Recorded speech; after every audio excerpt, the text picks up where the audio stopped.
ദുരൂഹ വെളിപ്പെടുത്തലിൽ കർണാടക ധർമ്മസലയിൽ SIT പരിശോധന. ഒന്നാം പോയിന്റിൽ നിന്ന് ഒന്നും കണ്ടെത്താനായിട്ടില്ല എന്ന് പോലീസ് പറയുന്നു. 3 അടി കുഴിച്ചുള്ള പരിശോധനയിൽ മൃതദേഹ അവശിഷ്ടം കണ്ടെത്താനായില്ല. സ്ഥലത്ത് JCB എത്തിച്ചുള്ള പരിശോധന ആരംഭിച്ചിട്ടുണ്ട്. അവിടെ നിന്നും സരീഷ് PK ഉണ്ട്. സരീഷ്, ഇപ്പോഴെങ്ങനെയാണ് പരിശോധന പുരോഗമിക്കുന്നത്? 12 മണിക്ക് ആരംഭിച്ച പരിശോധന ഇപ്പോഴും പുരോഗമിക്കുകയാണ്. ആദ്യഘട്ടത്തിൽ ഈ ജീവനക്കാരൻ പറഞ്ഞതനുസരിച്ച് 3 അടി താഴ്ചയിൽ, അതായത് ഒന്നാമത് മാർക്ക് ചെയ്ത സ്ഥലത്ത് 3 അടി താഴ്ചയിൽ കുഴിയെടുത്ത് പരിശോധന നടത്തി. പക്ഷേ ആ സമയത്ത് ഒന്നും തന്നെ കണ്ടെത്താനായിട്ടില്ല. പകരം ഈ വെള്ളം, അതായത് പുഴയ്ക്ക് സമീപത്താണ്, നേത്രാവതി പുഴയ്ക്ക് സമീപത്താണ് ഈ കുഴിയെടുത്തിരിക്കുന്നത്. അതുകൊണ്ട് തന്നെ വെള്ളം വലിയ രീതിയിൽ പൊങ്ങുന്ന സാഹചര്യമുണ്ടായിരുന്നു. അങ്ങനെ കുഴിയിലും സമാനമായി വെള്ളം ഉയരുന്ന സാഹചര്യമുണ്ടായി. അതുകൊണ്ട് തന്നെ ഒന്നും കണ്ടെത്താനായില്ല. അതിനിടയിൽ ചില സംശയങ്ങൾ കൂടി ജീവനക്കാരൻ പറയുന്നു. കാരണം 2017-18 കാലഘട്ടത്തിൽ ഇവിടെ പ്രളയമുണ്ടായിരുന്നു. അതുകൊണ്ട് തന്നെ പല ഭാഗങ്ങളും മണ്ണെടുത്ത് പോകുന്ന സാഹചര്യം ഉണ്ടായിരുന്നു. കാരണം നേത്രാവതി പുഴ കരകവിഞ്ഞൊഴുകുകയും അത് റോഡിലേക്ക് വരെ, സമീപത്തെ ഏതാണ്ട് 50 മീറ്ററിൽ അകലെയാണ് റോഡ്, ആ റോഡിലേക്ക് വരെ വെള്ളം എത്തുന്ന സാഹചര്യമൊക്കെ ഉണ്ടായിരുന്നു. അതുകൊണ്ട് തന്നെ ഈ മൃതദേഹങ്ങൾ താഴേക്ക് പോകാനുള്ള സാധ്യതയുണ്ട് എന്നൊരു സംശയം ഈ ജീവനക്കാരൻ മുന്നോട്ട് വയ്ക്കുന്നു. അതിൻ്റെ അടിസ്ഥാനത്തിൽ കൂടുതൽ ആഴത്തിൽ കുഴിയെടുക്കാം എന്ന് തന്നെ അന്വേഷണ ഉദ്യോഗസ്ഥർ തീരുമാനിക്കുന്നു. അതിൻ്റെ അടിസ്ഥാനത്തിലാണ് ഇപ്പോൾ ചെറു മണ്ണുമാന്തി യന്ത്രം ഉൾപ്പെടെ ഇവിടേക്ക് എത്തിച്ചിട്ടുള്ളത്.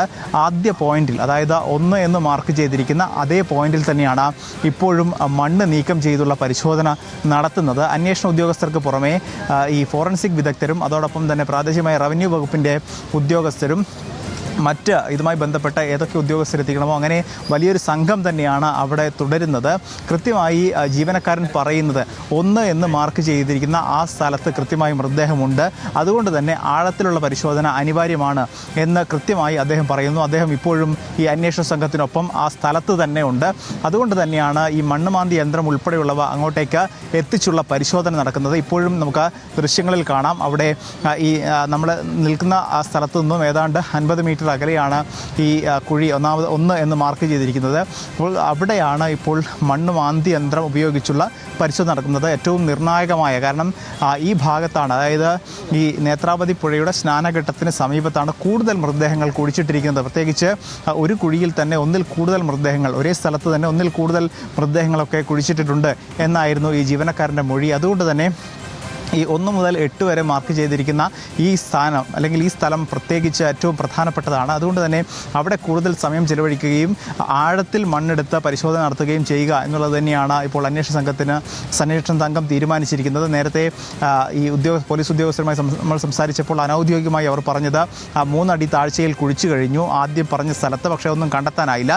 ഇനി കൂടുതൽ താഴ്ചയിലേക്ക് കുഴിക്കണമെങ്കിൽ അങ്ങനെ കുഴിക്കാം.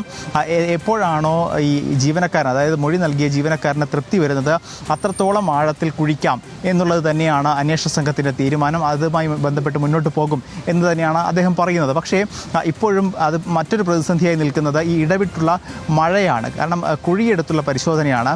അപ്പോൾ ഇടയ്ക്കിടയ്ക്കുള്ള മഴ പെയ്യുന്നത് ഈ കുഴിയിൽ വെള്ളം നിറയാനും അതോടൊപ്പം തന്നെ ഏതെങ്കിലും രീതിയിൽ അസ്ഥികൂടമോ അല്ലെങ്കിൽ മറ്റെന്തെങ്കിലും കണ്ടെത്താനാവുന്നതിനും വെല്ലുവിളിയാവുകയും ചെയ്യുന്നുണ്ട്. സ്വാഭാവികമായും ഈ 2 പ്രശ്നങ്ങൾ നിലനിൽക്കുന്നുണ്ട് എന്നുള്ളതാണ്.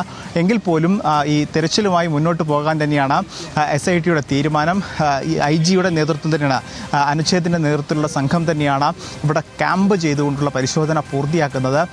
ആദ്യം 1-ൽ പരിശോധിച്ച് ഏതെങ്കിലും രീതിയിൽ ഒന്നും ലഭിക്കുന്നില്ല എങ്കിൽ അടുത്ത 2 എന്ന് മാർക്ക് ചെയ്തിരിക്കുന്ന സ്ഥലത്തേക്ക് മൂവ് ചെയ്യുക എന്നുള്ളതാണ്. ആദ്യഘട്ടത്തിൽ ആ മേഖലയിൽ പരിശോധനയിൽ ഒന്നും ലഭിക്കുന്നില്ല എന്നുണ്ടെങ്കിൽ മാത്രമായിരിക്കും സംസ്ഥാന പാതയോട് ചേർന്നുള്ള മറ്റ് മാർക്കിംഗ് സ്പോട്ടിലേക്ക് പോവുക. കാരണം നേരത്തെ ഞാൻ സൂചിപ്പിച്ചതുപോലെ ഇവിടെ ഈ 2017-18 കാലഘട്ടത്തിൽ വലിയ രീതിയിൽ വെള്ളപ്പൊക്കം ഉണ്ടാവുകയും മണ്ണ് എടുത്തു പോവുകയും ഒക്കെ ചെയ്തിട്ടുണ്ട്. അപ്പോൾ സ്വാഭാവികമായും അങ്ങനെ ഏതെങ്കിലും രീതിയിൽ മണ്ണ് നീങ്ങിയിട്ടുണ്ടെങ്കിൽ സ്വാഭാവികമായും ഈ അസ്ഥികൂടങ്ങൾ ലഭിക്കുക എന്നുള്ളത് വെല്ലുവിളിയാണ്. അപ്പോൾ സ്വാഭാവികമായും ഈ മണ്ണ് മാറാത്ത അല്ലെങ്കിൽ സംസ്ഥാന പാതയ്ക്ക് മറുവശത്തുള്ള സ്ഥലത്തേക്ക് പോവുക എന്നുള്ളതാണ്. ഒരുപക്ഷെ നാളെയാവും അങ്ങനെ ഇവിടെ ലഭിക്കുന്നില്ല എങ്കിൽ മറ്റ് സ്ഥലങ്ങളിലേക്കുള്ള പരിശോധന നടത്തുക എന്നുള്ളതാണ് മനസ്സിലാക്കുന്നത്. ശരി, ഇപ്പോൾ തിരച്ചിൽ നടക്കുന്ന ധർമ്മസ്ഥലയിലെ ഇടത്തു നിന്നുമാണ് സരീഷ് PK വിശദമായ വിവരങ്ങൾ പങ്കുവച്ചത്.